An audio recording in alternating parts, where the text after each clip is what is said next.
A Quick Fix by Anthony Burch. A short story from League of Legends. Read to you by Prestige Edition.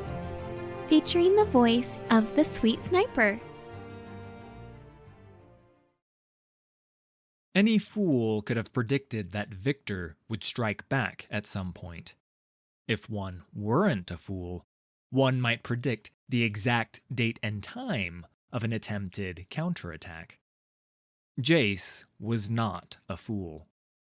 He stood in his workshop, bathed in sun rays from his skylight, surrounded by dozens of artifacts of his own genius.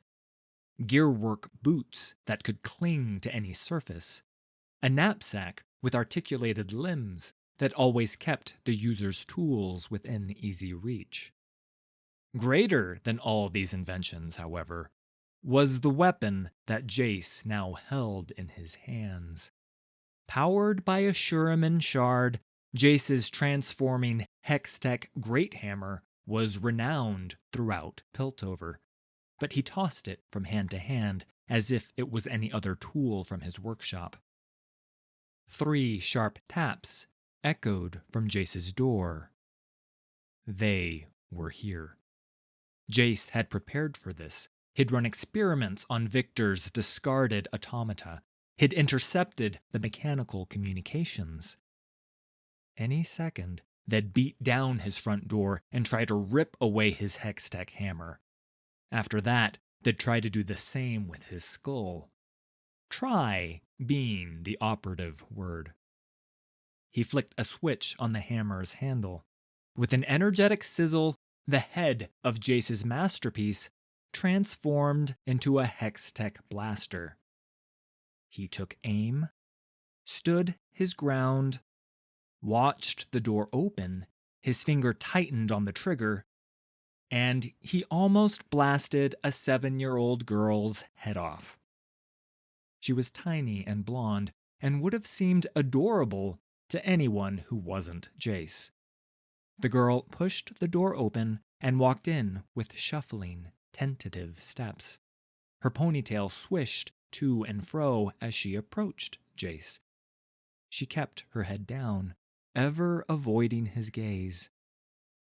He had 2 hypotheses regarding why she might refuse eye contact. She was hugely impressed to be in the presence of someone so acclaimed, or she was working for Victor and about to surprise him with a chem bomb. Her blushing indicated it was likely the former. My soldier broke, she said, proffering a limp metal knight, its arm bent backward at a perverse angle. Jayce didn't move. Please leave, or you'll probably die. The child stared at him. Also, I don't fix dolls. Find somebody with more time on their hands. Tears began to well up in her eyes. I don't have any money for an artificer in my she said, stifling a sob. Mother made him for me before she passed, and... Jayce furrowed his brow, and for the first time in quite a while, blinked. If it's so precious to you, why did you break it? I didn't mean to. I took him to the Progress Day feast and somebody bumped into me and I dropped him. And I know I should have just left him at home. Yes, you should have. That was stupid of you. The girl opened her mouth to speak, then stopped herself. Jayce had seen this kind of reaction before. Most everyone he met had heard the stories of his legendary hammer and his unyielding heroism. They expected grandeur. They expected humility. They expected him to not be a massive jerk. Jayce inevitably disappointed them. What is wrong with you? She asked. Most facets of my personality, so I've been told, he replied without hesitation. The child furrowed her brow. She shoved the broken doll into his face. Fix it, please. You'll just break it again. I won't. Look, he said. Little girl, I'm very busy and... Something flitted across the skylight, casting a quick shadow on the two of them. Anyone else would have assumed it was nothing more than a falcon passing overhead. Jayce knew better. He fell silent. A wry smile spread across his face as he yanked the girl toward his workbench. The thing is, he said, machines are very simple. He lifted a large, thin sheet of bronze and began to hammer its corners with sharp taps. They're made of discrete parts. They combine and recombine in clear, predictable ways. He beat the sheet over and over until it took the form of a smooth dome. People are more complicated.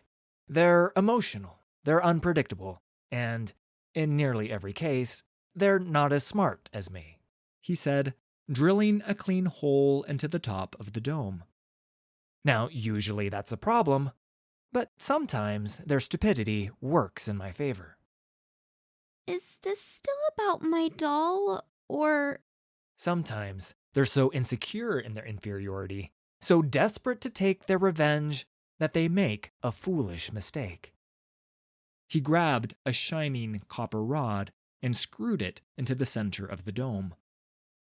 Sometimes people fail to protect their most precious assets, he said, nodding at her tin soldier before holding aloft the newly formed metal umbrella. And sometimes that means instead of assaulting my workshop through the more obvious front door, they try to take, he looked upward, the more dramatic approach. He handed her the umbrella, which took all of her meager strength to keep aloft. Hold this, don't move. She opened her mouth to respond, only to yelp in surprise as the skylight shattered above her. Glass bounced off the makeshift umbrella like rain as a half-dozen men leapt down to the floor. Tubes of bright green chems protruded from the base of their necks, connecting to their limbs. Their eyes were dead, their faces emotionless. They were definitely Victor's boys, all right. Drugged punks from Zahn's sump level, whom Victor had pumped full of hallucinogens and hypnotics. Chem-stunted thugs who would follow Victor's every whim, whether they wanted to or not. Jayce had been expecting to see automatons, but Victor likely couldn't have gotten so many through Piltover unnoticed. Still, these chem slaves were just as much of a danger. They turned toward Jayce and the girl. Before they reached the pair, however, Jayce's Hextech blaster exploded with voltaic energy. An orb of Hextech-powered lightning shot out of its core and detonated in the middle of the group. The chem slaves slammed into the workshop's immaculate walls. So much for the element of surprise, huh, Victor? A hulking brute of a machine leapt down amongst the pile of unconscious chem slaves. It looked, Jayce thought, like a cross between a minotaur and a very angry building. Watch out! The girl yelped. Jayce rolled his eyes. I am watching him. Stop panicking. I have the situation well in... Ow!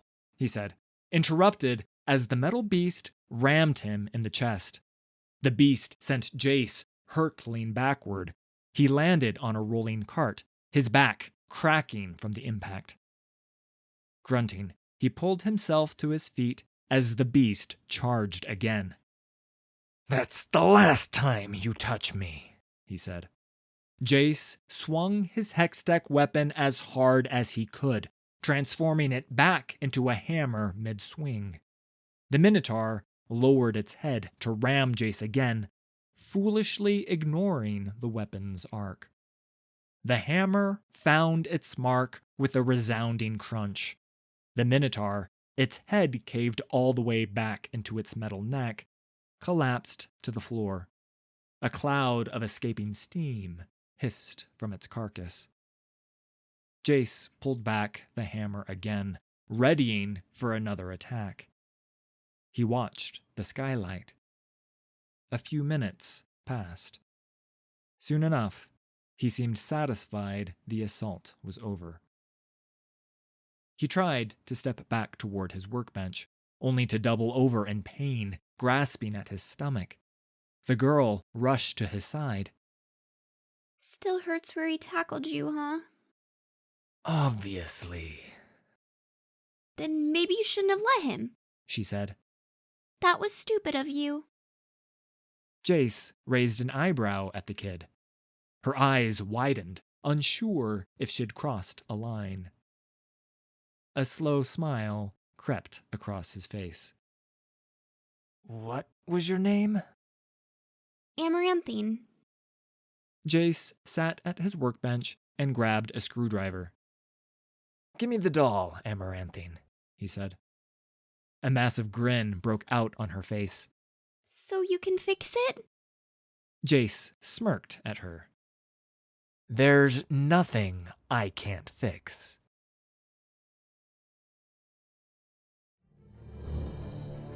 I'd like to thank the Sweet Sniper for this week's collaboration.